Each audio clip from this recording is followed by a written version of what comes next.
Olá a todos, boa noite.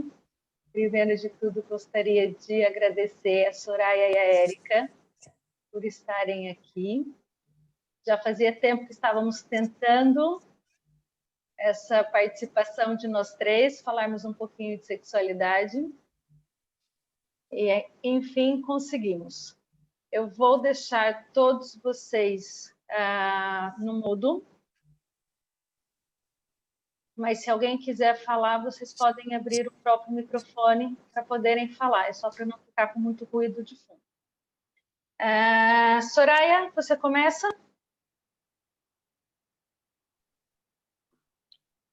Já pode. Começa aí, Érica. Começa a Érica? Então, Sim. pera lá, vou te deixar no mudo. Érica, pode abrir seu microfone. Ok, vou só partilhar aqui a Ok, tela. vou te liberar para partilhar a tela. Pronto, muito obrigada. Olá, boa noite a todos. Já conheço algumas pessoas que estão cá na sala, alguns não conheço, portanto vou apresentar-me mesma. Eu sou a Érica Mombeck, sou psicóloga clínica, enfermeira, psicoterapeuta, terapeuta sexual. Também sou mestre na especialidade de sexologia e estou agora a concluir o doutoramento na sexualidade e relações interpessoais na Universidade de Salamanca. Hoje a Lara fez o desafio de falarmos sobre os aspectos psicológicos na sexualidade. E lá está, eu e a Soraya, aqui para partilhar mais uma mesa, e vamos tentar mostrar um olhar diferente sobre a sexualidade. Não só feminino, mas também numa perspectiva mais interdisciplinar, ou seja, os físicos, aspectos físicos, psicológicos, e eu espero a colaboração de todos vocês para podermos discutir sobre toda a componente biopsicossocial associada à sexualidade. Quando a gente olha o título sexualidade, não é? Aquilo que me vem logo à cabeça, e que me veio logo à cabeça, será que a Lara quer que eu fale sobre a parte da sexualidade na saúde ou a nível das perturbações, disfunções sexuais?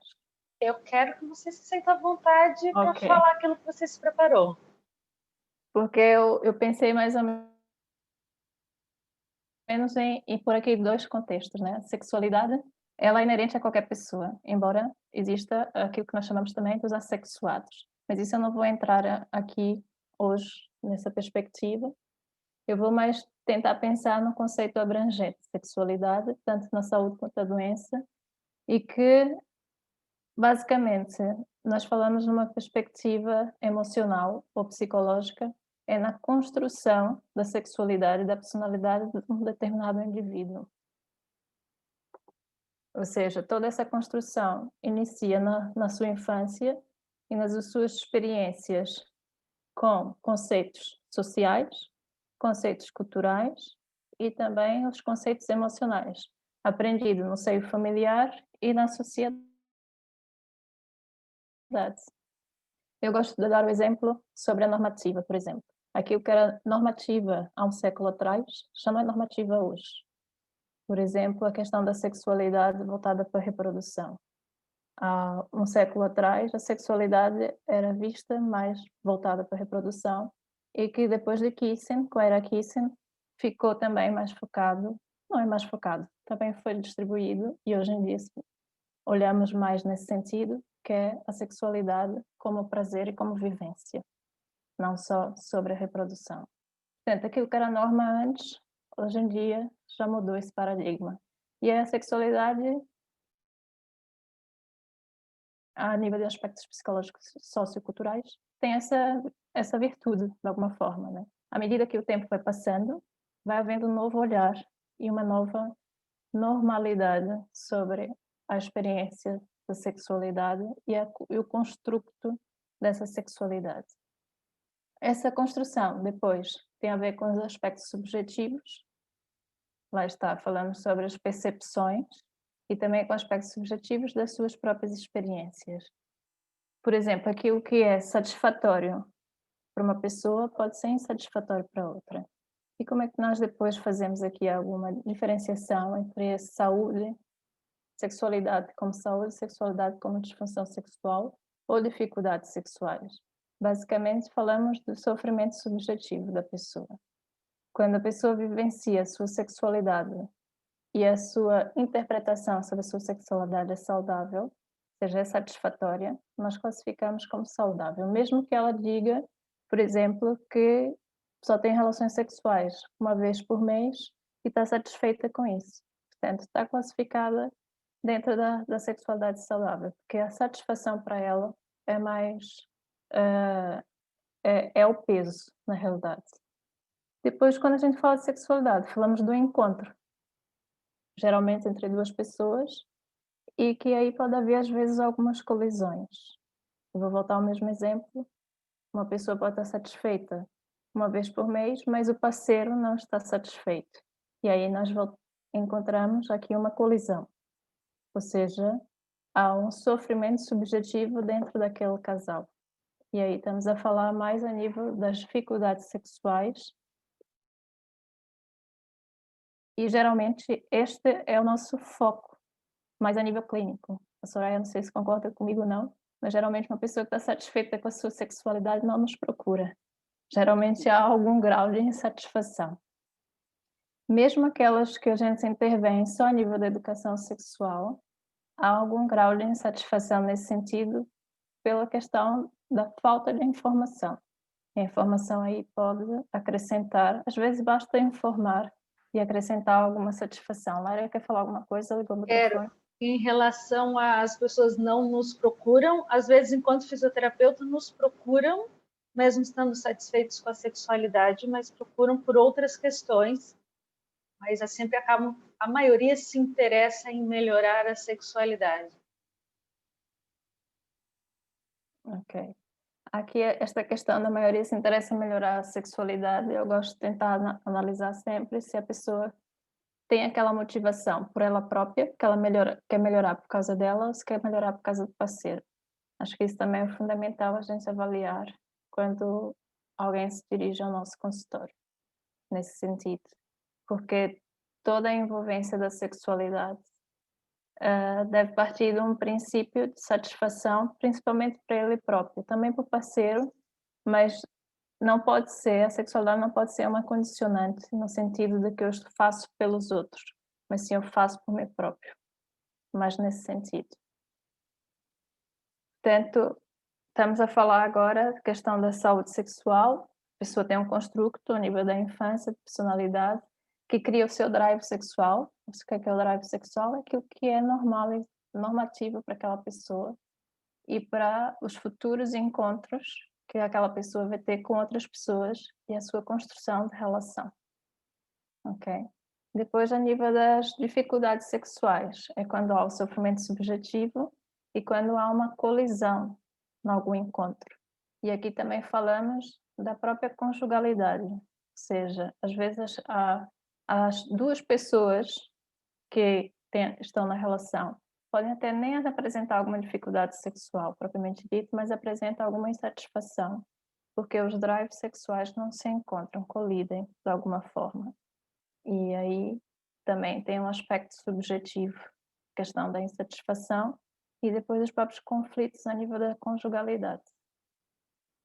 Quando falamos de uma relação sexual, estamos a falar do próprio, atenção, que eu também não vou excluir aqui a questão da própria, o autoerotismo, a masturbação, que também é fundamental para a construção da sua sexualidade, do drive sexual, mas principalmente no encontro com o outro, ou com os outros, ao longo da vida. Não é?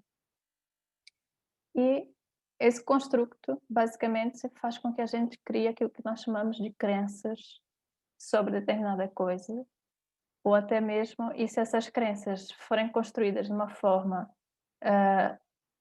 disfuncional, podemos chamar daqueles mitos, os tais mitos que podem ser, inclusivamente, causa de problemas a nível da sexualidade. Eu esqueci de pôr esta foto é uma foto tirada de uma universidade dos Estados Unidos, quando quem sentava a falar sobre a sexualidade com os estudantes universitários. Portanto, isso é para perceber que os tempos mudaram. Hoje, se eu for falar de sexualidade na universidade, não vai ter esse ar tão de suspense, não é? as coisas já estão mais entranhadas, embora ainda haja muita dificuldade em perceber todo o conceito em torno da sexualidade. Portanto, voltando atrás, nós acabamos por construir as nossas crenças para determinados comportamentos a nível da sexualidade. As nossas crenças podem ser culturais, sociais e mesmo aquilo que fomos escutando ao longo da vida. E essas crenças fazem com que criemos expectativas. E essas expectativas depois estão envolvidas não só na vivência da sexualidade, mas na própria conjugalidade. E muitas vezes essa insatisfação subjetiva ou satisfação subjetiva tem a ver se aquela relação ou a sexualidade ou a vivência da sexualidade está a cumprir as expectativas e as crenças da pessoa. Ok? Esses são os aspectos mais psicológicos que envolvem a parte do construto. Depois falamos também dos aspectos psicológicos envolventes na vivência da sexualidade, que é aquilo que nós chamamos de experiências sexuais negativas, que podem ser os traumas, e daí estamos a falar de violações. Às vezes pode não haver propriamente uma violação, mas pode haver um encontro sexual que possa ter sido interpretado como negativo, lá está. E essa construção da sexualidade depois vai condicionar toda uma vida. Estamos a falar também de aspectos psicológicos como psicopatologias, depressão, ansiedade, e isto tudo também pode estar a influenciar a vivência da sexualidade. Quando, por exemplo, falar mais a nível de consultório, quando chega alguém temos que fazer logo um despiste a nível de psicopatologia para ver se aquela pessoa, a sexualidade, né? No caso a dificuldade sexual, é um sintoma de uma psicopatologia ou a psicopatologia também pode ser um sintoma da sexualidade. E aqui eu falo propriamente da própria depressão e da ansiedade, que são as mais frequentes quando falamos de dificuldades sexuais. Ou seja, se houver um problema a nível da sexualidade, pode facilmente desencadear uma coisa que nós chamamos de processo ansiogénico. A sexualidade pode abrir um gatilho para a ansiedade e a própria sexualidade pode se tornar aversiva. Ok? Vou usar alguns termos que não são propriamente muito técnicos, mas é para haver melhor compreensão. Porque eu penso que o pessoal que está na sala, a maioria não é da área de psicologia. Portanto, estou a tentar chegar a todos. Ok? Portanto, e aí esse processo faz com que crie um outro tipo de ansiedade, que é a ansiedade antecipatória. Ou seja, quando vai iniciar uma nova relação sexual, já começa a antecipar aquilo que pode correr mal. E principalmente essa ansiedade antecipatória é muito frequente associada à performance, por exemplo. Ok? E então esta antecipação daquilo que vai correr mal faz com que a pessoa ponha-se de fora. Ela já não é o ator, ela já não está a vivenciar a sexualidade, mas ela está a observar a sua própria sexualidade. E a ansiedade, nesse sentido, é basicamente um inimigo cruel da sexualidade. Ok? Porque em processos ansiosos, aquilo que se faz, uma reação imediata da ansiedade é o evitamento. Portanto, vai haver, de alguma forma, um evitamento sobre a sexualidade ou o envolvimento sexual com o parceiro ou parceira. Alguém quer comentar alguma coisa? Não? Que eu vejo a Soraya assim olhar para cima. Não sei se queria falar alguma coisa ou não. Ok. Portanto, basicamente, é aquilo que falamos quando estamos a lidar com construção da sexualidade. Também falamos, a própria construção da sexualidade também envolve, de alguma forma, a construção da sua própria dificuldade sexual, da sua própria patologia. Quando avaliamos, por exemplo, em consulta, eu tenho por norma encaminhar sempre ao médico para fazer um despiste orgânico e para o fisioterapeuta para fazer o despiste físico, não é? E eu faço avaliação das causas, se há causas emocionais e psicológicas ou não. Aquilo que eu tenho observado é que as causas psicológicas podem ser ou causal, pode causar a tal dificuldade sexual, ou a tal vivência da sexualidade subjetivamente com sofrimento, ou pode ser consequência, haver algo orgânico de base que pode ter criado um problema ou de ansiedade ou depressão e que leva depois até a outra questão, que é o problema a nível da conjugalidade. E por isso que eu gosto daquela máxima que diz que quando há uma dificuldade sexual, a dificuldade sexual é do casal, não de um só. Porque estão dois é que estão com envolvimento em relação ao problema. E os dois também têm envolvimento em relação à solução. E isto é importante porque não há culpados na história da sexualidade quando a coisa não funciona da forma como nós temos as expectativas ou se vai de encontro às nossas crenças, não é? Basicamente, há desencontros, que podem ser essas colisões, e que podem ser trabalhados em psicoterapia, por exemplo, terapia sexual, para transformarem-se em encontros, ou então em rupturas, que às vezes também é preciso haver rupturas para as coisas funcionarem. Portanto, a nível de aspectos psicológicos, estamos a falar cultura, os pressupostos e padrões, o que é que cada pessoa tem como pressuposto para a sua sexualidade, para a sua vida e os seus padrões, aquilo que atribui, a percepção que tem sobre as coisas, as expectativas que faz, os processos cognitivos, que é a soma das experiências que foi tendo ao longo da vida, a psicopatologia, eu dei o exemplo das mais frequentes, a depressão, a ansiedade, mas pode ser uma psicose, por exemplo, uma esquizofrenia, pode ser uma perturbação obsessiva compulsiva, que está muito associada, por exemplo, às funções sexuais, ao próprio contexto familiar, e quando falamos de contexto familiar, também estamos a falar na educação, educação rígida, que algumas pessoas têm, ou que a sexualidade é vendida como um processo que é para se ter vergonha, e não vendida, usando o termo americano é um bocado mal, mas ensinada como processo de vergonha e não como processo de aquisição e de experiência. A história de vida, ou seja, quais foram as experiências sexuais daquela pessoa, as experiências relacionais daquela pessoa, e a história de vida e o contexto familiar leva a uma outra coisa, que é o tipo de vinculação que aquela pessoa teve com os pais, também é importante, se esse vínculo foi seguro, se foi um vínculo ansioso, como é que ela vivencia, a sua memória emocional é importante. E a história relacional que ela teve, o histórico de relações que teve no passado, como é que vivenciou a sexualidade, a sua história da sexualidade e as suas crenças. Isto tudo é uma teia complexa, é um puzzle, mas que encaixado é que vai nos dar os tais aspectos psicológicos em relação à sexualidade. Eu também não queria aprofundar muito hoje, porque eu queria transformar isto mais numa discussão do que propriamente numa exposição. Ok? Portanto, eu vou ficar por aqui, porque eu acho que são conceitos muito. Se eu fosse falar sobre cada coisinha desta, eu ia ficar aqui horas a falar convosco. Eu acho que através de discussões, perguntas e respostas, acabamos por fazer ser mais produtivo para todos.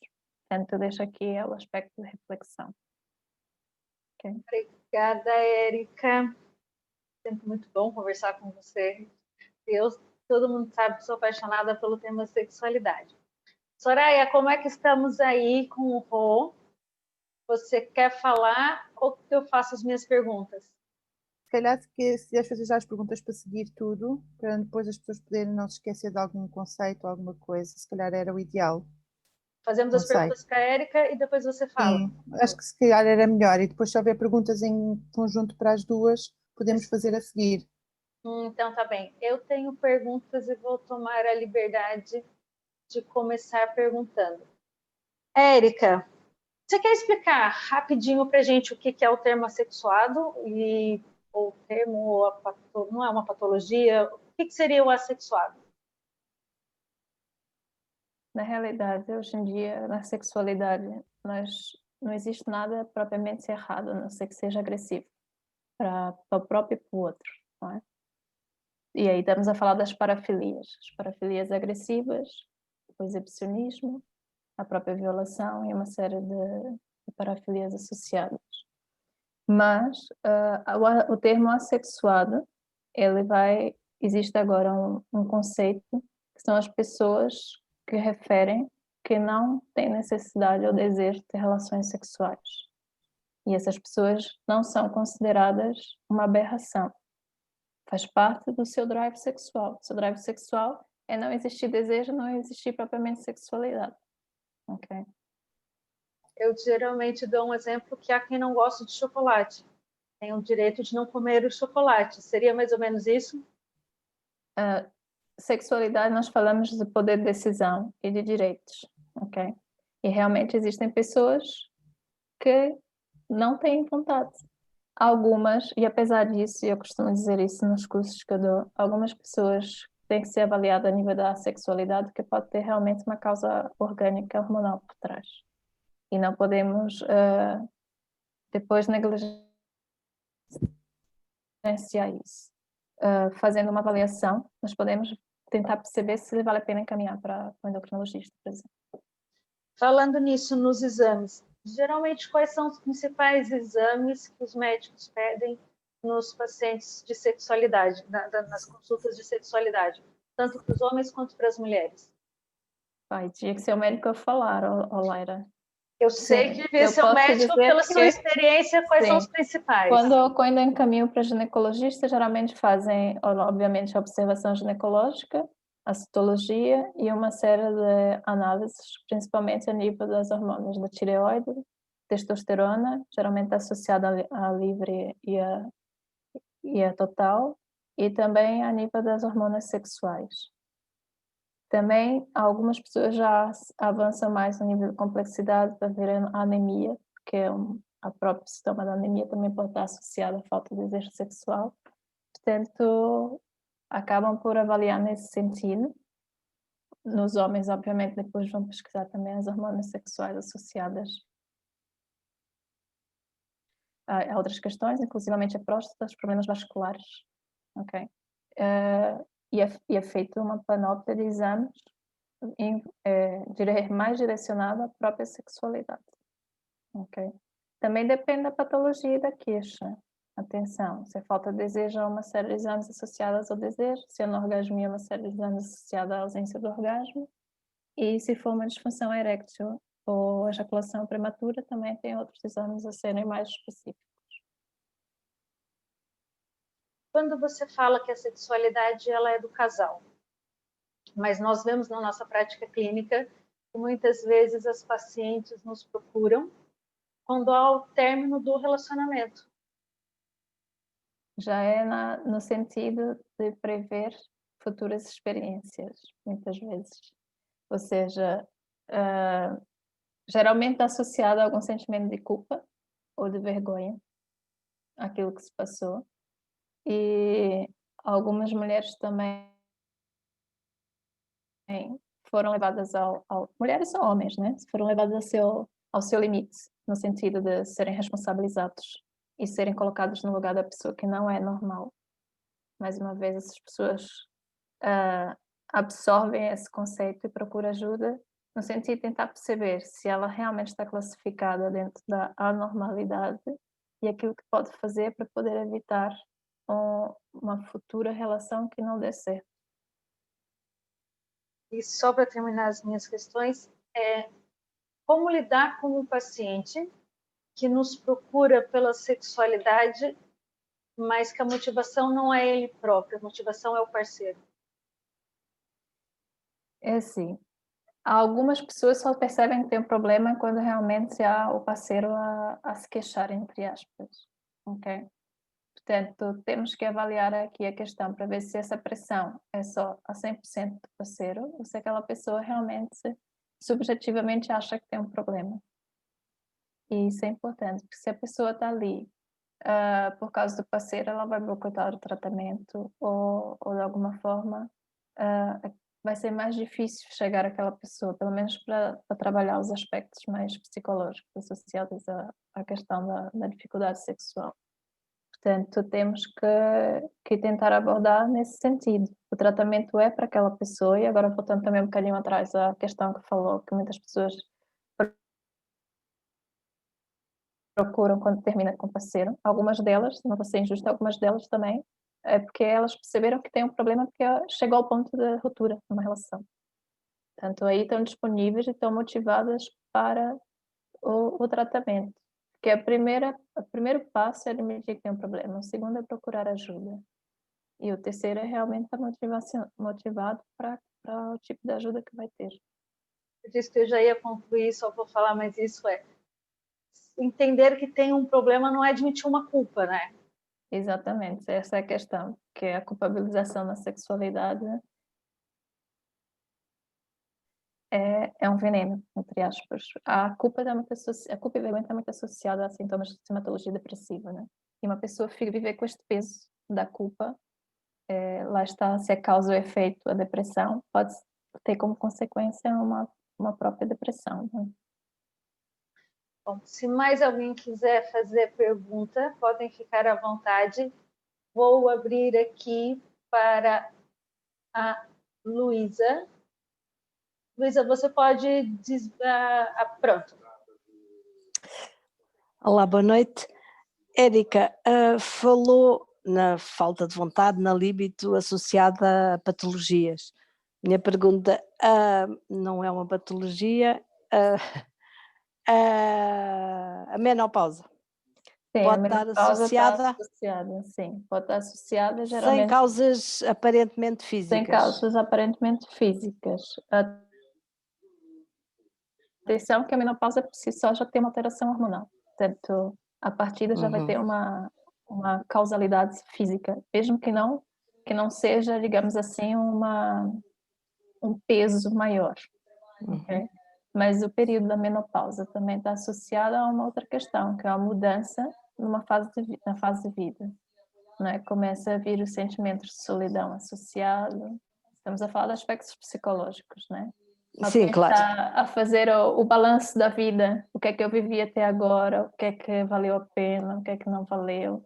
Geralmente as relações, se a gente for pensar numa relação que já vem ao longo dos anos, já estão de certa forma desgastadas. Portanto, os casais nessa fase têm tendência a não reinventar a sua própria relação. Isto tudo vai influenciando também a nível do desejo sexual. Existe uma alteração que quase 60 e tal por cento das mulheres acaba por ter na própria sexualidade com menopausa, que é começar a ter algum tipo de dor durante o coito.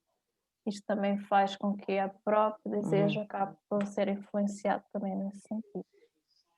E depois a Soraya é capaz de desenvolver, porque a própria dor na menopausa com a fisioterapia depois vai ter um boost muito importante nesse sentido. Obrigada. Obrigada, Luísa. Mais alguém quer fazer alguma pergunta?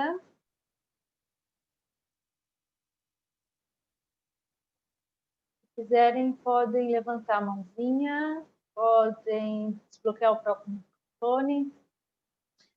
Então, Soraya, minha querida amiga e grande colega, obrigada, Érica, mas a gente ainda volta a fazer a discussão depois com os termos em conjuntos da parte física e psicológica, mas desde já, muito obrigada. Soraya, é sempre um grande prazer estar com você. Olá, boa noite a todos e obrigada mais uma vez, Laura, pelo convite. É sempre um gosto falarmos aqui, algo que a gente já fala normalmente quando estamos todas juntas, isto acaba por sempre vir à baila estes temas, mas é interessante agora conseguimos partilhar todas em conjunto, que é realmente algo que nunca conseguimos fazer com o público em geral, e acaba por surgir depois também esta interação entre todos. Boa noite, obrigada pela vossa presença. O meu nome é Saia, para quem não conhece, fisioterapeuta pélvica. A grande Laura foi minha mentora durante muitos anos, que aprendi o que aprendi com ela e que também com a Érica ao longo deste tema, porque realmente a sexualidade foi sempre algo que muito me interessou, nomeadamente na fisioterapia. É uma área que, apesar de ter um grande impacto na vida das pessoas, ainda é muito desconhecida do público em geral. Agora, graças a Deus, pela Laura e por outros profissionais também, tem sido cada vez mais falada a nível também dos mídia e a nível da televisão, que acaba por também trazer um pouco mais de conhecimento e de, se calhar, às vezes uma luz ao fundo do túnel para muitas pessoas, nomeadamente homens e mulheres que sofrem com alguns problemas pélvicos. Graças E a hoje você vamos falar... também, tem feito um trabalho fantástico na televisão. Vamos partilhar os louros, por favor. É de todos. Mas hoje vamos falar então um bocadinho da parte do que é que a fisioterapia pode fazer a nível das disfunções pélvicas.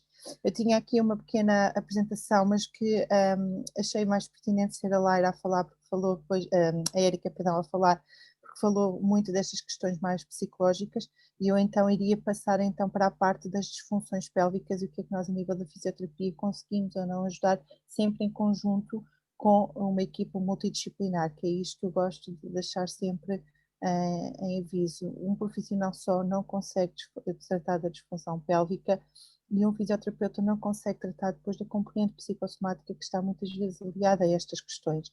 Independentemente se tem tido um início físico ou um início psicológico, a ansiedade que a pessoa sente perante a dor sexual, por exemplo, no caso do vaginismo e da dispareunia, tem de ter sempre um apoio por parte da psicologia. Então, se eu puder só partilhar a tela, não sei se me estão a deixar. Maura, eu estou sem recursos. Você pode deixar a Soraya de co-host também fazendo um favor?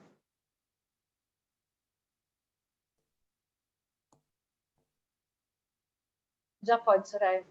Obrigada.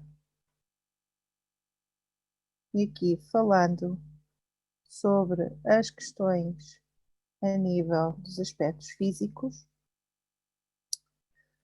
eu vou passar aqui algumas componentes que neste momento já foram muitas faladas pela Érica, portanto não vale a pena repetir, nomeadamente do que é a sexualidade, o que é que nos motiva na sexualidade.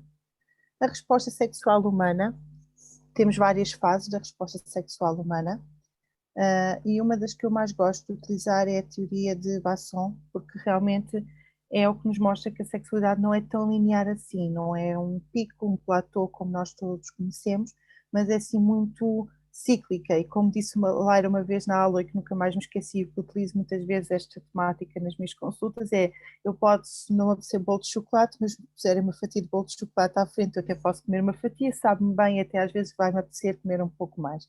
E se calhar a sexualidade também tem que ser vista um bocadinho assim dessa forma, mais fluida e não tão linear.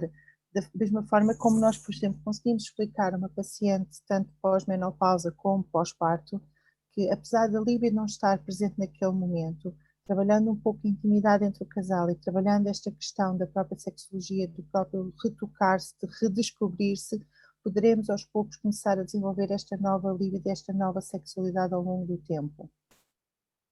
Nas fases da resposta sexual, só passando muito por alto, temos a fase do desejo, que caracteriza e que está associada a um estado psicológico ou subjetivo responsável pela motivação face a comportamentos de índole sexual, muitas vezes está associado às nossas fantasias sexuais, a imaginar certos paradigmas, pensar em alguém, estimular-nos de alguma forma, ou alguma voz que nós utilizamos, ou ouvimos, algum cheiro que nos estimule para algo mais. Ele é constituído por 3 componentes, então, temos o impulso sexual, que é moderado pela testosterona, que ativa uma resposta de excitação fisiológica, no caso, por exemplo, do homem, como podemos ver um pouco mais à frente, temos o caso que é o primeiro, que é a ereção, no caso da mulher, a própria lubrificação a nível vaginal, a motivação sexual, que implica sempre uma componente psicológica mediada pelo indivíduo, e a vontade sexual, que é uma componente estatal, que é regrada pelas normas culturais, é que o sujeito se processa. Por exemplo, se tivermos uma pessoa que venha de uma cultura muito, como é o caso de cultura latina, muito cristã, que a sexualidade, por exemplo, feminina é vista sempre de uma forma muito negativa, a sua vontade sexual pode estar sempre aqui um pouco resguardada e sempre com um pouco de dificuldade em expressar-se dessa forma. Portanto, falando na parte da excitação, de forma geral, vai haver sempre um aumento progressivo da tensão muscular, um aumento do ritmo cardíaco, a pressão sanguínea e a ereção, por exemplo, mamilar. Falando especificamente nas mulheres, temos o aumento da lubrificação vaginal, temos uma alteração no nível dos grandes lábios que se separam da linha média, elevando-se e tornando-se ligeiramente mais planos. Os pequenos lábios também vão engrossar, o clitóris aumenta de tamanho. Para quem não sabe, o clitóris é um homólogo a nível do pênis, que tem também da sua forma uma ereção. O útero é empurrado ligeiramente para cima e há um entumecimento e ligeiro aumento do tamanho geral das mamas. A nível dos homens, temos a pele das bolsas escrotais que alisa-se, os testículos que começam a elevar e aumentar ligeiramente de tamanho e níveis elevados de excitação sexual produzem um ligeiro aumento da glândula e um maior aumento do tamanho testicular. O orgasmo, então, nós diferenciamos entre os dois, entre um clímax e um orgasmo, apesar de na gíria ser basicamente a mesma coisa, quando vamos analisar são diferentes. O clímax vai se limitar às sensações de descarga genital e é localizado apenas na zona pélvica, enquanto o orgasmo é toda aquela sensação corporal, quase de uma forma holística, que se alastra pelo corpo todo e provoca até aquelas contrações musculares que nós sentimos e as sensações de prazer em todo o corpo. Por isso é que, por exemplo, mulheres que tenham alterações ou homens que tenham alterações do seu pavimento pélvico muitas vezes também apresentam alterações a nível do próprio orgasmo. Este pode estar diminuído por uma diminuição também da força muscular, como pode estar alterado quando existe casos de dor sexual. No caso do homem do orgasmo, o pênis aumenta ainda um pouco mais de tamanho devido à intensificação do fluxo sanguíneo, enquanto a próstata, as vesículas seminais e a parte superior dos vasos contraem de forma a provocar a ejaculação, ou seja, a emissão de esperma. O orgasmo e a ejaculação podem ocorrer em simultâneo, mas também acontecem às vezes em momentos distintos. Por exemplo, o homem pode realmente atingir o orgasmo e nunca ejacular. Já no caso da mulher, ocorrem estas alterações fisiológicas com as contrações rítmicas, que são aqueles espasmos dentro da zona pélvica que a mulher costuma sentir, que rodeiam a vagina e há também a zona uterina. Há algumas mulheres que podem ser multiorgásmicas e isto é também uma questão que pode ser realmente treinável com as mulheres, porque nós conseguimos controlar também o nosso orgasmo controlando os nossos músculos pélvicos. Quando queremos intensificar o orgasmo ou acelerar o orgasmo, podemos contrair a nossa musculatura pélvica. Quando nós queremos relaxar ou não atingir naquele momento, aprendemos a relaxar o pavimento pélvico. A fase de resolução é a fase então final. Depois de todas essas alterações, inicia-se um processo de inversão que é a recuperação ao estado de repouso e de excitação. Muitas vezes as mulheres e os homens sentem-se esse relaxamento contínuo. Eu lembro-me numa palestra que fui num congresso de sexologia, em que uma das médicas dizem que a melhor cura realmente para uma enxaqueca era ter um bom orgasmo, porque libertava aquela tensão toda, a mulher relaxava e assim conseguiria ter uma noite até mais descansada. Portanto, até dizia que utilizar a desculpa realmente de que a melhor opção era realmente dizer ao marido que não queria ter relações porque tinha uma enxaqueca, devia ser o contrário, porque era a melhor forma dela realmente descansar. E aqui temos um pequeno resumo para conseguirem ver como é que é realmente a resposta sexual a nível da mulher, as alterações tanto a nível do útero quanto a nível dos grandes lábios e dos pequenos lábios e todos estes movimentos de contração uterina e musculatura que ocorre a nível do pavimento pélvico. No caso do homem, também o aumento peniano, todas as contrações a nível do orgasmo e todo o movimento que existe também intrapélvico. No caso das disfunções sexuais, são bastantes, não são um tema tão incomum quanto a maioria das pessoas gostaria de pensar. Muitas vezes nas consultas, e a Érica até pode comprovar isto, nos dizem que pensavam sempre que eram as únicas pessoas ou que era uma situação realmente muito incomum de acontecer, quando nós sabemos que na realidade as disfunções e as dificuldades sexuais são mais comuns do que se possa parecer. Ainda existe um grande tabu em relação a toda esta temática. A grande maioria das mulheres tem vergonha de dizer ou assume que é normal, muito também relacionado com a falta de conhecimento ou de empatia por parte de muitos profissionais na área da saúde, mulheres que geralmente relatam no caso do pós-parto ou mesmo após a menopausa que sentem dor na relação sexual, nos dizem é perfeitamente normal, utilizam um pouco de lubrificante ou bebam um copo de vinho antes de ir para a cama que esta situação resolve-se e que não é bem assim. As disfunções sexuais são realmente cada vez mais comuns, cada vez mais faladas e realmente existe uma causa tanto ou psicossomática quanto física. Podemos classificá-las então em 4 categorias. Temos as disfunções do desejo, o desejo hipoativo, o desejo sexual hiperativo ou mesmo a aversão sexual. Temos as disfunções de excitação, no caso da mulher estão relacionadas à excitação e à lubrificação, e no caso dos homens à disfunção erétil. Na fase do orgasmo, por exemplo, no caso da mulher, a incapacidade de atingir o orgasmo, no caso do homem, por exemplo, a ejaculação precoce ou retardada. E depois relacionadas com a dor, no caso da mulher temos a dispareunia, o vaginismo, que são as mais comuns, e no homem temos as prostatites, a doença de Peyronie's, etc.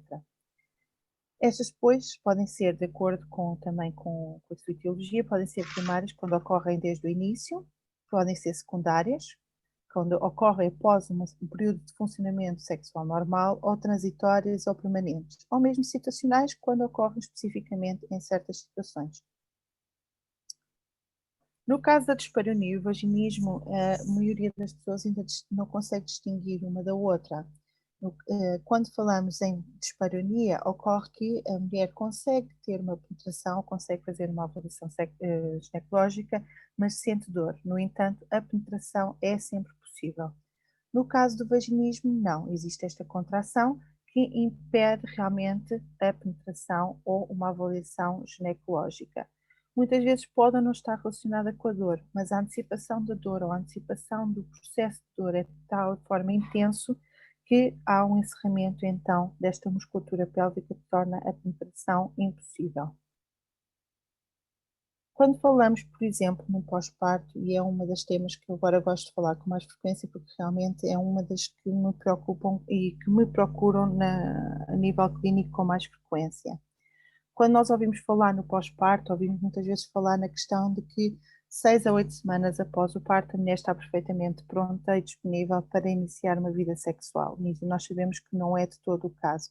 Para além de todas as questões inerentes ao pós-parto, à privação de sono, às alterações físicas que ocorrem, mesmo às situações hormonais que ocorrem durante esta fase, também muitos casos, por exemplo, em Portugal, que ocorre com muita frequência o uso da episiotomia, que é um corte a nível da vulva lateral para a passagem do bebê, muitas das vezes causa dores constantes na mulher. Então, o que nós sabemos é que cerca de 80%, 89% das mulheres que tomam atividade sexual apenas 6 meses após o parto, e não as 6 semanas, como nós ouvimos com muita frequência, o que faz com que também a mulher sinta uma pressão tremenda para reiniciar a sua vida sexual.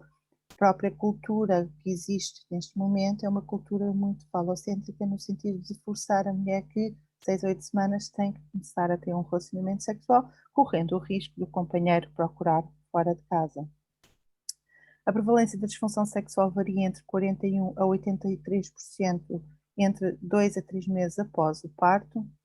64% aos 6 meses após o parto apresentam níveis de disfunção pré-gravidez, e alguns estudos indicam que num período superior a 18 meses após o parto, as mulheres apresentam níveis significativamente mais baixos de prazer sexual e de satisfação emocional. Isto também tem a ver com a forma como o casal vivencia o pós-parto, como é que também foi o parto da mulher, se foi um parto traumático ou não. Quando falamos traumático, vamos falar de um parto que possa ter causado uma lesão significativa a nível do pavimento pélvico, se esta mulher teve ou não um acompanhamento de pós-parto, tanto a nível da psicologia quanto a nível também da fisioterapia.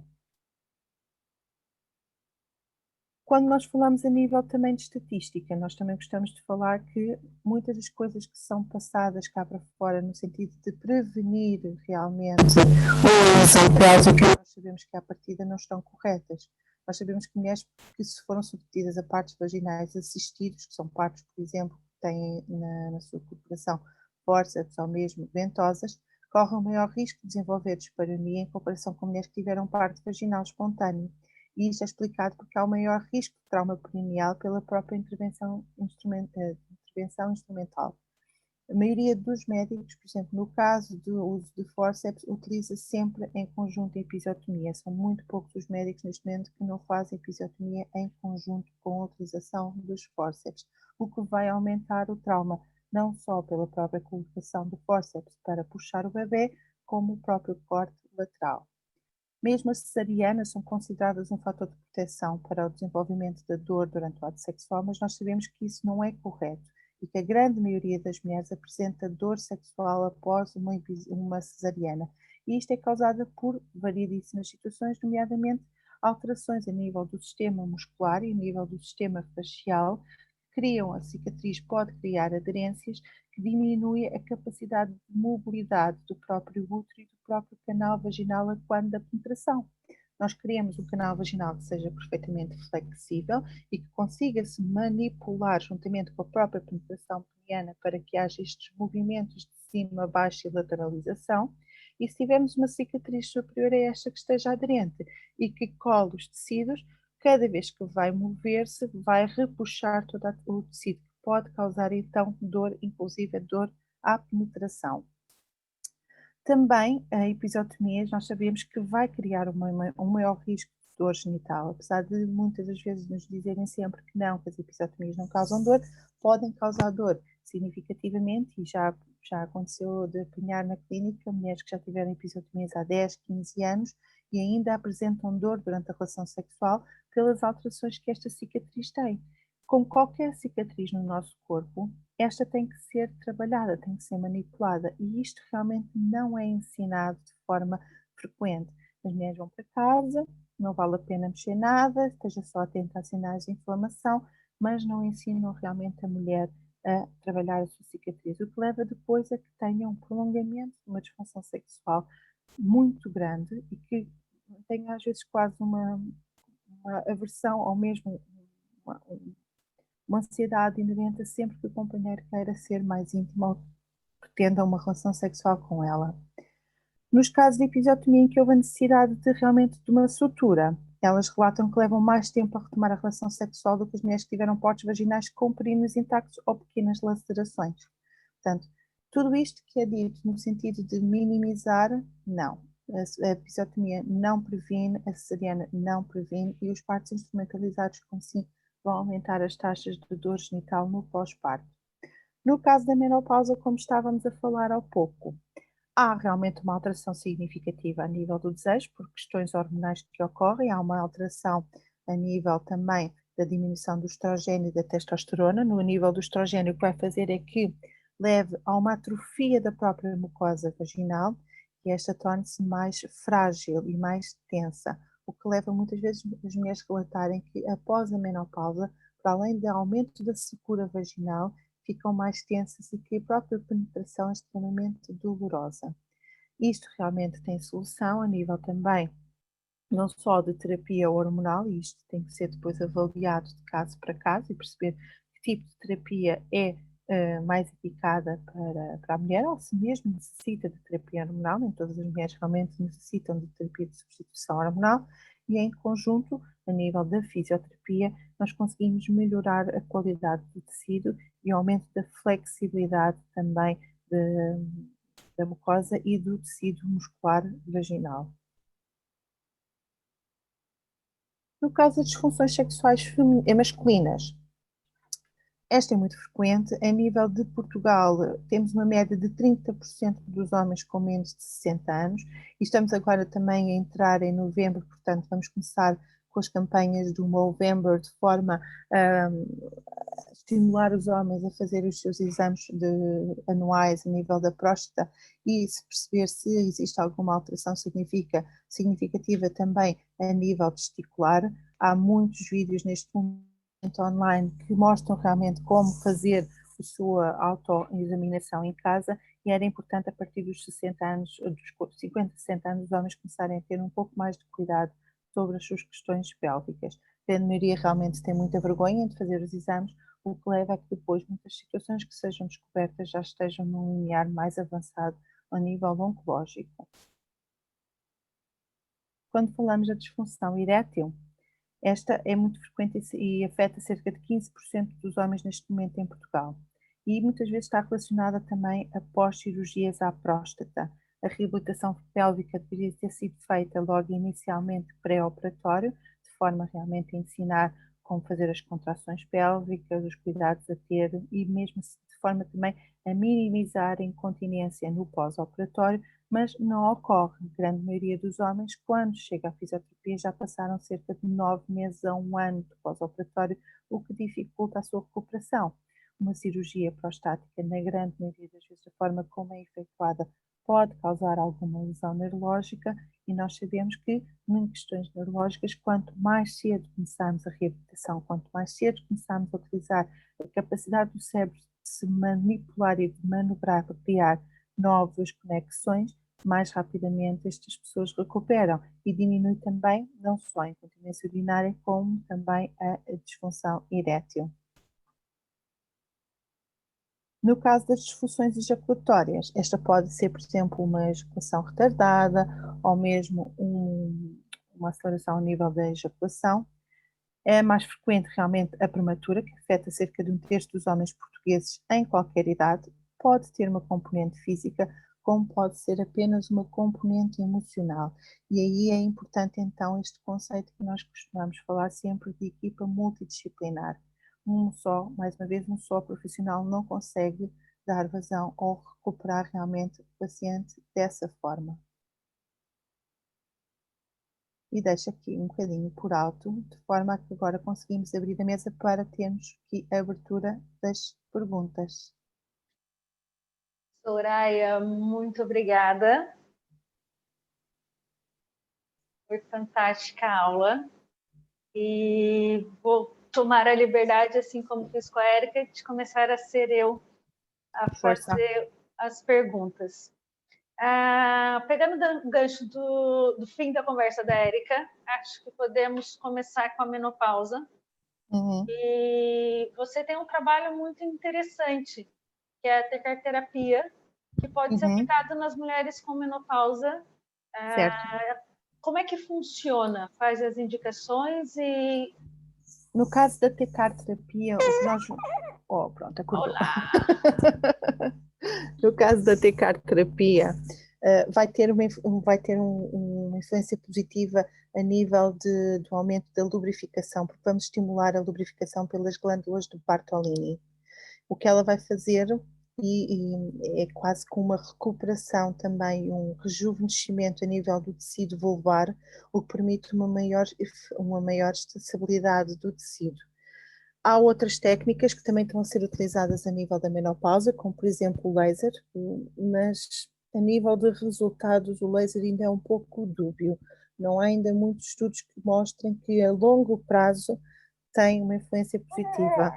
O importante nestas fases é perceber realmente a fisioterapia, utilizar a fisioterapia para melhorar a capacidade contrátil dos tecidos, e em conjunto com outras técnicas que estimulem o rejuvenescimento tecidular. E neste caso, por exemplo, a tecarterapia é uma opção, ou mesmo tratamento com ácido hialurónico. Também tem tido muito bons resultados a nível das disfunções vulvares na menopausa.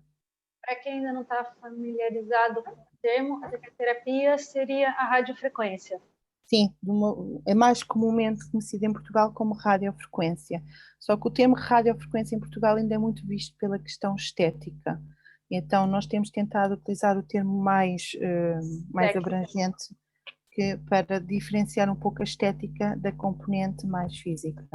E a tecarterapia tem um pouco da ação do laser de uma maneira menos invasiva. Ou melhor, não invasiva, nem é menos invasiva, ela é não invasiva. Não invasiva. Enquanto o laser geralmente altera a primeira camada tecidular, a tecarterapia nesse caso não ocorre. Portanto, o que ela vai fazer realmente é só um estimular do rejuvenescimento celular de uma forma não invasiva e não ablativa. Portanto, não há corte do tecido, nem há um queimar do próprio tecido. E ela também não leva dor.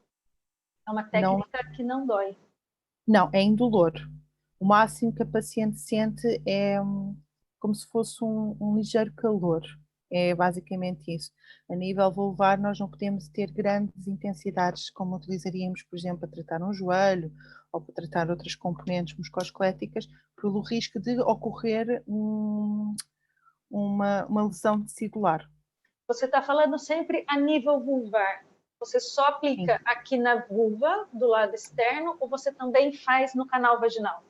Também faço no canal vaginal quando existem alterações a nível do canal vaginal, neste caso a nível da musculatura do pavimento pélvico.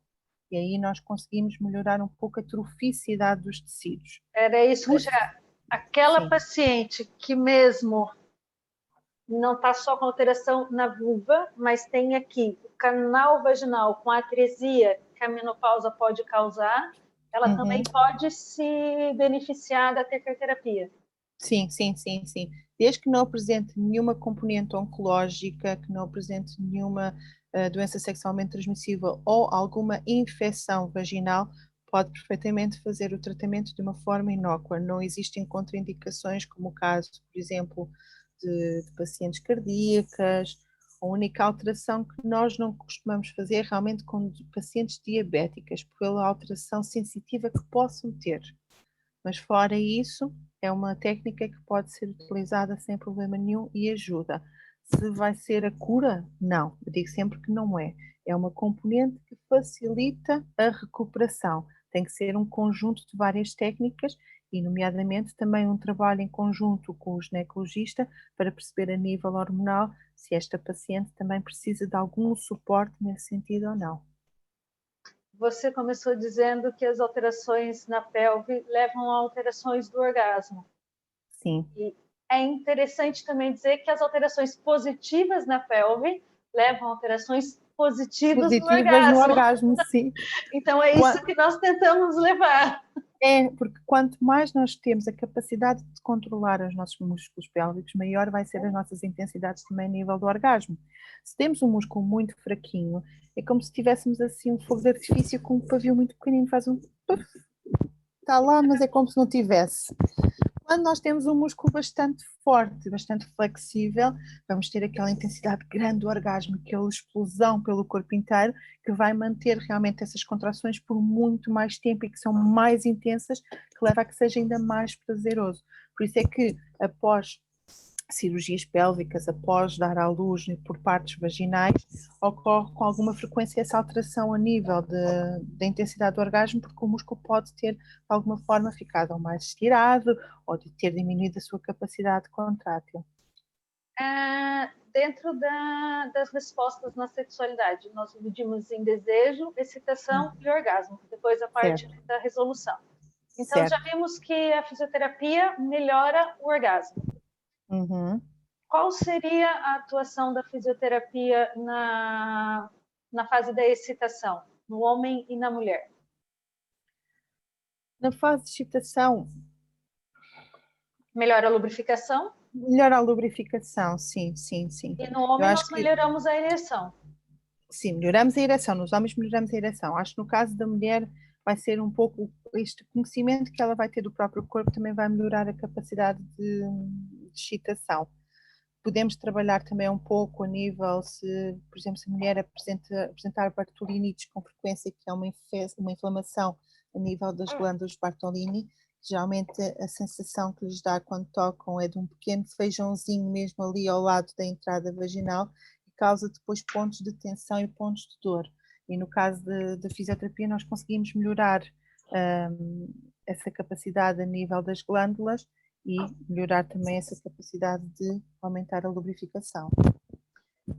Voltando aos homens, você, é uma pergunta que sempre me fazem, mas eu não tenho experiência e não atuo. Você atua na doença de Peyronie? Não, diretamente não atuo. É assim, tenho tido bons resultados com terapias de onda de choque e realmente o fisioterapeuta poderia ser ele a direcionar os tratamentos a nível de ondas de choque, mas não tenho tido grande experiência nesse campo. A terapia não atua? Atua e têm sido feitos alguns testes, alguns estudos nesse sentido, ainda estão em fase preliminar, ainda não há respostas definitivas, mas melhora significativamente a dor e um pouco da curvatura, mas não é tão eficaz na diminuição da curvatura como é a onda de choque. Portanto, a atuação aí vai ser mais a nível da dor do que propriamente na alteração da curvatura. Concluindo as minhas perguntas, lembrando que já que estamos no Novembro Azul e para os homens fazerem mais o rastreio e o autoexame, que nós possamos atender esses homens, se não antes da cirurgia, como você disse, o mais rápido possível no pós-operatório. É pena eles demorarem tanto tempo, porque o resultado clínico acaba diminuindo muito e uma recuperação que eles poderiam ter mais rápida e mais eficiente, às vezes fica muito limitada pela altura que eles nos procuram. O que nós vemos é se eles conseguissem fazer, por exemplo, 4 sessões pré-operatórias, já diminuía em 80% a incidência de incontinência urinária no pós-operatório, o que é bastante significativo. É a diferença entre um homem passar 9 meses a usar fraldas ou usar algum componente a nível de diminuir a sua incontinência, para ter uma vida às vezes perfeitamente normal e ter uma única perda, às vezes, durante uma semana inteira. Exato. Os homens que fazem esse preparo antes da cirurgia e que mesmo no pós-operatório com a algalha continuam fazendo as contrações, quando é retirado a algalha, ou esqueci o termo no português do Brasil, eu já lembro, quando é retirada a sonda vesical, eles muitas vezes em uma semana já estão continentes e, como você disse, eventualmente com uma perda ou outra, mas eles conseguem, e depois o retorno da função erétil também é muito mais rápido. É muito mais rápida, mesmo a nível da própria sensibilidade da glândula e tudo é muito mais rápido. Obrigada, Soraya, mais uma vez. Vou abrir para perguntas. Alguém?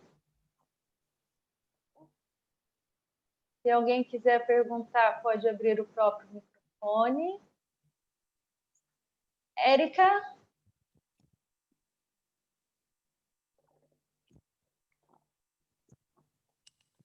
Todos tímidos hoje. Então, Não, eu na realidade não é complementar, é dizer que de facto a intervenção em si na sexualidade tem um resultado bastante significativo e satisfatório quando há o envolvimento dos profissionais que são especialistas na área, seja da fisioterapia, o psicólogo com especialidade na sexualidade, porque não é qualquer psicólogo, porque não podemos correr o risco de estar a interpretar o complexo diário de uma vida inteira, que não vai tratar a sexualidade. A intervenção tem que ser mesmo diretiva para a sexualidade e, obviamente, o especialista na área médica, tanto o ginecologista quanto o urologista. E às vezes o endocrinologista ou o neurologista também estão envolvidos, né? E acho que a nossa responsabilidade enquanto profissional, que é o primeiro que a paciente procura, seja o fisioterapeuta também com especialidade na área, seja o psicólogo ou o médico, a nossa responsabilidade de encaminhar para os colegas, e nem que seja para fazer algum despiste, igual a Soraya disse, diferenciar uma dispareunia de um vaginismo. Muitas vezes as pacientes ficam sendo tratadas por muito tempo por não conseguirem fazer um diagnóstico correto. Eu aproveito e digo aqui uma coisa que a Soraya disse, que era a falta às vezes, de conhecimento ou da própria empatia do profissional de saúde. E transformando isso também, levando isso para os aspectos psicológicos, eu já tenho recebido utentes em clínica que parte do tal construto da sexualidade, das experiências negativas, foram contributos de profissionais de saúde, ou que viram para a pessoa estar a procurar ajuda no seu estado vulnerável, fazerem comentários que possam ser agressivos para aquela pessoa, que se calhar para o profissional de saúde não é agressivo, porque para ele um copo de vinho resulta, mas para aquela pessoa tem uma patologia, aquela pessoa precisa ser tratada, precisa ser escutada como uma pessoa que está a procurar ajuda, e o mínimo que se pode dar é uma escutativa e uma capacidade empática. E se não sabe assumir que não é aquele profissional, ou seja, não sou eu que vou tratar. Se calhar procura um sexólogo, se calhar procura um fisioterapeuta, mas eu não consigo dar resposta ao seu problema. Também não só, o banalizar muito das questões também a nível da saúde feminina. É sempre tudo normal, que vou ter um bebê, tem dor, é normal, entrar na menopausa, é dor, é normal.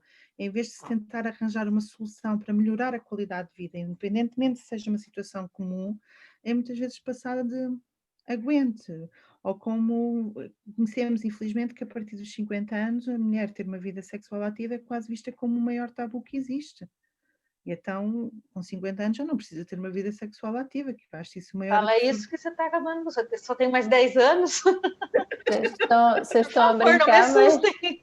há 2 ou 3 anos atrás houve uma sentença em Portugal Sim. que o juiz referiu que a indenização que aquela mulher estava a pedir ia ser naquela quantidade porque ela já tinha mais de 50 anos e a sexualidade nesta idade já não é importante. É sempre importante. Foi Eu um tive- pós-operatório de uma lesão a nível do nervo, que ficou com bloqueio do nervo pélvico, e ela já tinha dores excruciantes, ficou com 75% de incapacidade, se não estou em erro, e foi mesmo, porque com 50 anos já não precisava de uma vida sexual ativa. Para quê? eu já tive uma paciente com 60 anos, não chegava aos 60, e ela com dores na relação sexual. Ela passou um ano reclamando para o ginecologista, que falava para ela, mas na sua idade você quer o quê? Viver? Até que ela, sei lá, viu alguma coisa minha e me ligou e marcou. E o tratamento dela até que foi muito rápido, porque depois teve a pandemia, ela continuou fazendo os exercícios, só voltou mesmo para alta. Mas em menos de 10 sessões, foram umas 8 sessões, mesmo relaxamento, alongamento. Ela fala, eu sou outra pessoa. Mas lá está, é o erro de estar a associar a sexualidade à reprodução. A menopausa é uma pausa do ciclo reprodutivo, não uma pausa da sexualidade. Isto é importante diferenciar. Pois nós sabemos que o outro grande tabu é realmente a sexualidade que ocorre dentro dos lares, em que as pessoas ainda são sexualmente ativas e que não têm apoio nenhum porque não se fala no assunto, porque é impossível uma pessoa num lar ter uma vida sexual ativa. E o que nós temos visto é que, relativamente, por causa dessas questões, tem havido um aumento também muito grande a nível de doenças sexualmente transmissíveis dentro dos lares, porque não há um apoio da sexualidade a essas pessoas. Assume-se imediatamente, se estás num lar, então não tens atividade sexual alguma, que é mentira. E os que Pessoas têm têm são atividade sexual. recriminados. São. E em vez de se educar para a sexualidade, continuamos a educar para o tabu e para o tirar da ideia que isso não existe. E voltando a essa questão agora, falando na educação sexual, né, que é considerado o tal construto social, estamos a falar também de aspectos sociais, culturais e emocionais. Isto, a educação sexual é para uma vida inteira. Acontece, obviamente, que é adaptado a cada fase onde as pessoas estão, não é? Para a criança tem que ser explicado de uma forma, ou falado de uma forma de acordo com aquela fase. A adolescência, a construção da sua identidade sexual, essa própria identidade a nível de personalidade. Um casal, um jovem ou um casal que está a começar. Uma pessoa numa menopausa, uma pessoa com uma disfunção ou com uma doença crônica ou com uma doença aguda, o cancro, por exemplo, também é uma influência. E também coisas às vezes tão banais quando, por exemplo, uma cirurgia ou uma prótese total de anca. Como reeducar esta pessoa que teve uma prótese total de anca, como voltar a ter uma vida sexual plena quando lhes dizem assim, depois do pós-operatório. Agora, não dobra a anca a mais de 120 graus, não pode fazer aberturas, não pode fazer isto, mas ninguém depois diz a esta pessoa, olha, mas vai continuar a ter uma vida sexual plenamente ativa, simplesmente vamos ter alguns cuidados desta forma, tenta utilizar uma almofada aqui, tenta utilizar um degrau ali, mas enquanto isso não falamos. E eu lembro-me realmente de um estudo que saiu há uns 5 anos atrás, em que o título era a Caixa de Pandora, e era mesmo porque os profissionais diziam que não queriam falar da sexualidade porque não queriam abrir essa caixinha de Pandora. Mas esquecemos que a sexualidade faz parte do conceito do ser biopsicossocial, que se esse componente da vida da pessoa não está bem, os outros também não vão estar em pleno. E assumir-se, que é mesmo assumir-se que determinada idade deixa da pessoa ser sexualmente ativa, é o maior erro que nós estamos a cometer constantemente. Nós estamos a pôr os nossos próprios entraves sobre a nossa sexualidade perante outra pessoa. Não conseguimos ser uns objetores de consciência a nível da sexualidade na área da saúde. Eu acho que os profissionais da saúde ainda estão muito pouco formados, para não usar a palavra mal formados, em relação à sexualidade. Então, eles fogem. Não há formação. No curso de medicina em Portugal, a temática da sexologia é uma opcional, não é uma obrigatória. E isto não devia ser opcional, devia ser obrigatório. Independentemente dos teus tabus que tenhas perante a sexualidade, não tens que os impor perante a outra pessoa. Tu estás ali para ajudar, não estás a fazer os teus objetivos, os teus objetores perante essa pessoa. E se continuamos nesta vertente, por isso é que também estamos a ter cada vez mais problemas a nível de disfunção sexual, muitas vezes sem necessidade nenhuma, como essa paciente que tu falaste. Uma coisa tão simples quanto 8 sessões modificou a vida dessa pessoa para melhor. E porquê é que não estamos a oferecer esse serviço às pessoas? Porque é que tem que ser algo por elas tenham que procurar e que não saibam que existem? E é como a Érica diz, eu posso não saber tratar, então encaminho para quem o saiba fazer. Pegando a deixa do eu encaminho, Érica e Soraya, como é que nós vemos e percebemos o limite da nossa atuação? Nós, fisioterapeutas, enquanto na parte física, dando suporte ao paciente, mas não tentando fazer a parte psicológica, e o psicólogo, enquanto dando suporte na parte, tratamento na parte psicológica, até que ponto ele consegue dar um suporte na parte física, indicando alguns exercícios, entendendo que não, a partir daqui, levar ao paciente a consciência de que ele realmente precisa procurar outro profissional. Nós, enquanto fisioterapeutas, por mais suporte que nós podemos dar, nós não vamos ser psicólogos dos nossos pacientes. Eu tenho vários amigos que falam, mas você também é psicólogo. Eu não sou. E nem quero ser. Respeito, mas não. Eu falo por mim, até porque eu tenho uma formação na área da saúde física, que é a enfermagem, e uma formação na área de saúde psicológica, que é a psicologia, não é? E depois tenho todas as especialidades possíveis e que existam na área da sexualidade. Eu, na primeira consulta, eu já explico as possíveis causas e digo que dou feedback se há uma causa psicológica ou não, mas digo que não posso assumir que é só psicológica enquanto ele não fizer o despiste com o seu ginecologista ou com o seu urologista e com o fisioterapeuta. E a partir daí eu começo a conjugar e a comunicar com os profissionais de saúde. E tanto a Lara quanto a Soraya trabalhamos em conjunto, não é? Vocês sabem que, por exemplo, quando chega o momento que eu sei que vocês vão usar algumas técnicas, eu falo, olha, esta pessoa já não ativa a nível da ansiedade, em relação às técnicas pode começar a intervir mais incisivamente na parte física, porque de facto às vezes vocês têm a desvantagem, se não tiver o feedback de alguém profissional da área da psicologia, de começarem a, se calhar, a aplicar algumas técnicas e criar uma ansiedade tão grande que essa pessoa faz dropout, né? Ou seja, desaparece, nunca mais volta à consulta. E não volta à consulta porque ativou algo que ela tinha de base, que era ansiedade, não é? Ainda hoje tive uma mulher que me contactou nesse sentido, em que ela autodescreveu-se como tinha vaginismo e que começou a desenvolver muita ansiedade para se tratar porque foi a uma consulta de ginecologia e a primeira coisa que a médica fez foi forçar um exame ginecológico a uma mulher que nunca tinha feito um exame ginecológico e tinha ansiedade só o simples facto de se tocar. Portanto, sem haver este componente anterior de perceber realmente até que ponto esta mulher estaria disponível psicologicamente para este tipo de avaliação, trouxemos mais malefícios do que propriamente benefícios, que ela de benefícios não teve nenhum.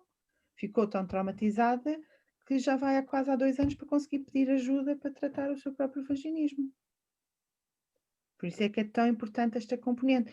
Nós, como fisioterapeutas, é importante percebermos estes red flags da própria paciente, também para perceber e dizer, olha, atenção que na sessão ocorreu isto, teve uma atitude um pouco mais agressiva ou teve uma atitude em que teve uma crise de choro complicada, que também ajuda na parte da psicologia a perceber, ok, este toque físico pode desencadear este tipo de atitudes, como nós sabemos até que ponto conseguimos levar esta paciente mais à frente ou não. Mas eu acho minha pergunta é um pouco mais específica. Para os nossos colegas que estão nos assistindo, como é que eles percebem onde é que eles têm que parar a intervenção? Parar não, mas não é parar a intervenção, mas sim quando é que eles percebem que eu só posso ir até aqui, daqui para cá, não é que eu vou conversar, não é que eu vou dar uma dica, não é que eu vou ser psicólogo enquanto fisioterapeuta. Essa pergunta para a Soraya e para a Érica é bem isso. Quando é que o psicólogo tem que perceber que, nesse momento, sem a ajuda de outro profissional, a terapia não vai evoluir?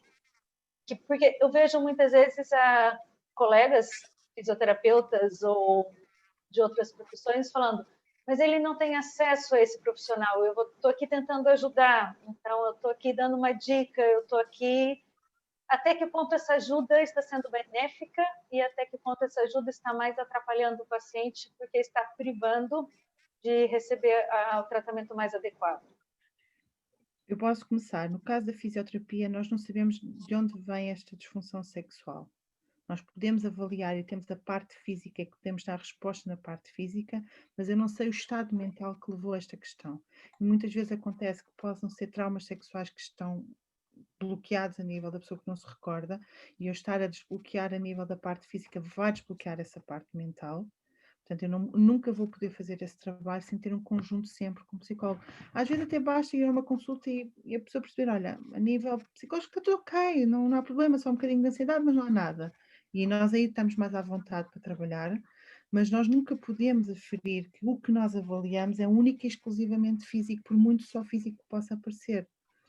O importante é nós temos percepção de pequenos red flags que nos pode indicar que pode haver algo mais e saber direcionar as perguntas certas para percebermos realmente o que é que mais pode ali estar.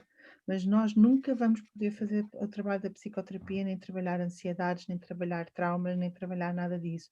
Porque mesmo que tenha tido início físico, isto não significa que não possa deixar uma sequela psicológica. E eu neste campo eu não posso entrar. Eu posso ouvir, como claro que nós vamos ouvir sempre as nossas pacientes e temos que ter abertura para lhes dar também abertura para falarem, e nós estamos lá, mas eu não posso depois entrar no campo de tratamento de psicologia. Portanto, para mim, a trabalhar na sexualidade é impensável trabalhar de forma independente sem ver este contexto multidisciplinar.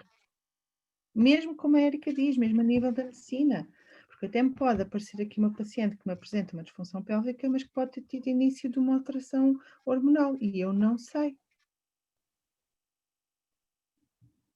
Exato. Eu acho que o ser humano em geral tem uma característica que consideramos, se calhar, nós próprios melhores ou mais formados e bem formados do que de facto estamos. Ou seja, o facto da gente ter um curso ou um diploma e já ter tido 2 ou 3 casos, interpretar que isso é suficiente para poder atuar, não é? Ou o facto de, eu escutei e aquela pessoa desabafou comigo, quase como se estivesse a fazer psicoterapia. Isto não é psicoterapia, não é terapia sexual. Portanto, eu acho que o profissional de saúde também tem que questionar a si próprio em vários sentidos, né? Eu sou capaz de ouvir aquela pessoa de uma forma empática, sim ou não? Eu sou capaz de fazer o diagnóstico daquela pessoa, sim ou não? Eu sou capaz de dar técnicas realmente válidas, cientificamente eficazes para a resolução daquele problema, sim ou não? Eu sou capaz de avaliar as possíveis causas associadas àquela pessoa e fazer o encaminhamento correto, sim ou não. E a partir disso, também, se ela responder sim a tudo, eu acho que ainda tem uma outra componente que tem que ser considerada, que é, eu preciso de mais experiência com os meus pares profissionais, sim ou não? Ou seja, eu sou fisioterapeuta, vou falar com alguém que tem mais experiência, já teve mais casos, para poder partilhar nos casos em conjunto. Eu, como profissional da área de psicologia, tenho uma coisa que chama supervisão, ou seja, eu apresento alguns casos a alguém com mais know-how que o meu, para poder obter o feedback.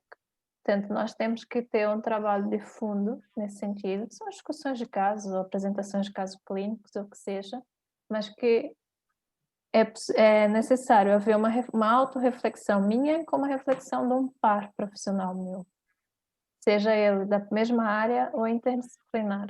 Isto é fundamental, porque a gente tem que ter capacidade de resposta ao pedido de ajuda do utente.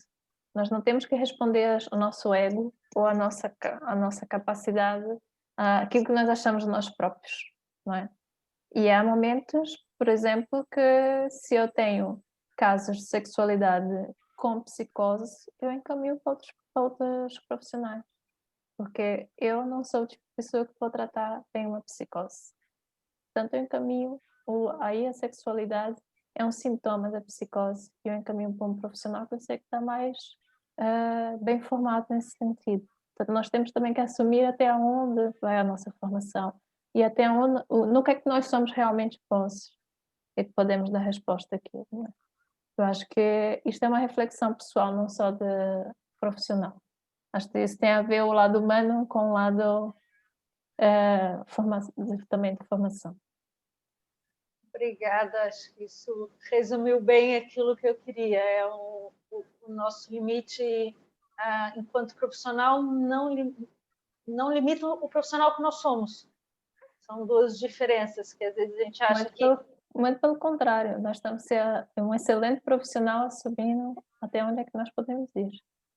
E nem todo mundo é bom em tudo. Você sabe aquilo que você sabe tratar e vai tratar, eu sei aquilo que eu sei tratar e vou tratar. E sei que tem coisas que eu sou mais experiente que a Soraya, e sei que tem coisas que ela já desenvolveu bem melhor do que eu, e é muito mais experiente que eu, e eu não tenho problema nenhum em encaminhar pacientes, eu acho que vão ter uma melhor resolução com o tratamento dela. Alguém mais tem mais alguma pergunta? Está todo mundo tão quietinho?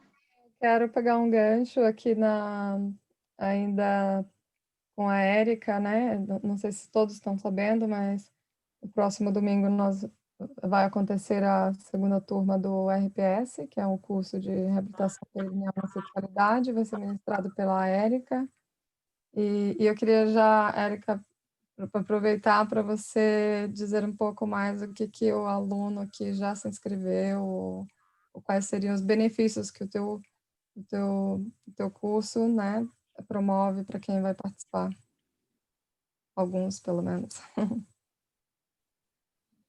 Então, basicamente, o curso eu vou falar mais aprofundado disso que tivemos aqui a falar hoje.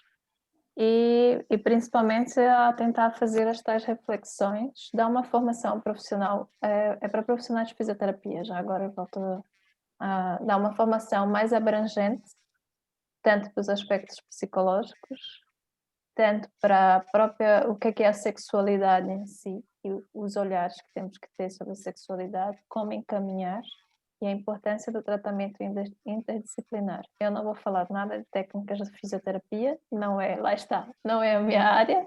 Isto é com os cursos da Laira e da Soraya, que eu acho que a Soraya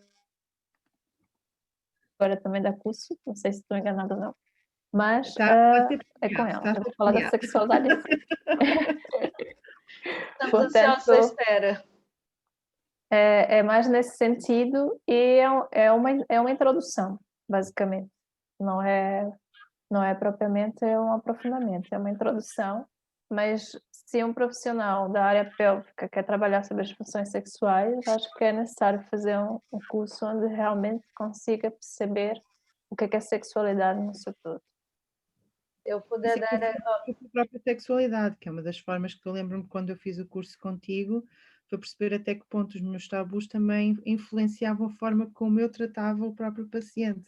Portanto, eu acho que quem quer trabalhar nesta área tem que entrar um bocadinho quase nesta sombra da sua própria sexualidade e perceber até que ponto esta influencia as decisões que toma e as próprias respostas que dá perante o outro.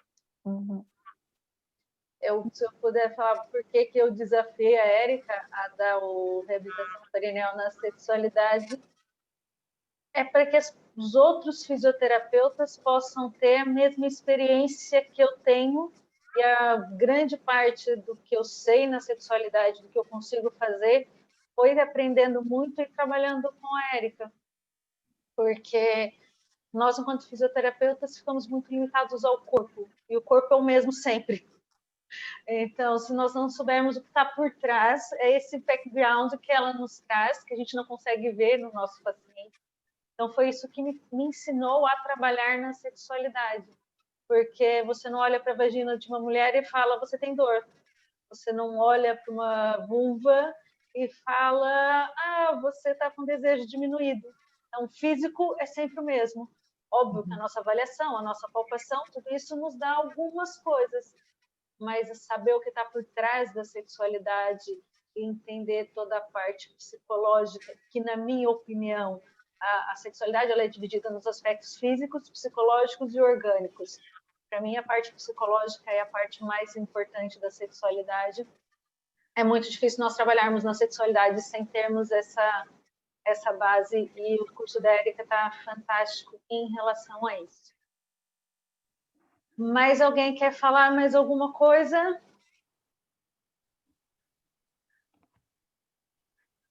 Então, eu agradeço mais uma vez a Soraya.